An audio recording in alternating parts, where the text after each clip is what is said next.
Protesta e banorëve të Baksëriollit në Velipoj, të cilët kundërshtojnë ndërtimin e një resorti turistik në këtë zonë bregdetare, është zhvendosur këtë të hënë përpara godinës së prokurorisë së Shkodrës. Sipas banorëve, institucioni akuzës nuk ka kryer asnjë veprim hetimor lidhur me kallëzimin e depozituar prej tyre një vit më parë për falsifikimin e dokumenteve të pronësisë së tokës ku parashikohet ndërtimi i resortit. Ata paralajmërojnë se do të ndjekin të gjitha rrugët ligjore, përfshirë edhe gjykatën në Strasburg. Sot erdhëm këtu për të protestuar, sepse u bën afër një vit që nuk po merret asnjë lloj mase, asnjë lloj zhvillimi, nuk dim se si është zhvillu ky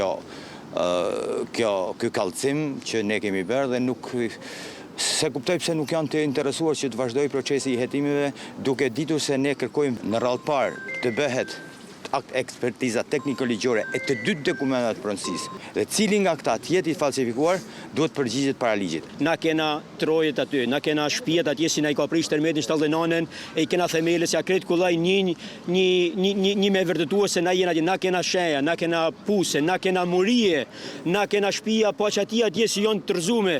Na nuk mund thoni njëri që na nuk mund të ekzistojmë. Unë jam nga Kosova, kam bler tokë këtu dhe kam marrë me protestu, me mbrojt tokën tamë. Protesta kundër projektit turistik ka nisur fillimisht në marsin e vitit 2025. Pas rinisjes së punimeve javën që shkoi, banorët janë rikthyer sërish në protestë duke mos lejuar vijimin e tyre. Përfaqësues të 10 familjeve deklarojnë se shtetasi Fatmir Shpellza, banor i zonës, i cili i ka shitur tokën investitorit, ka falsifikuar dokumentet për të përfituar pronësinë. Pak ditë më parë, banorët kanë depozituar një kallëzim shtesë duke kërkuar që çështja të hetohet nga SPAK.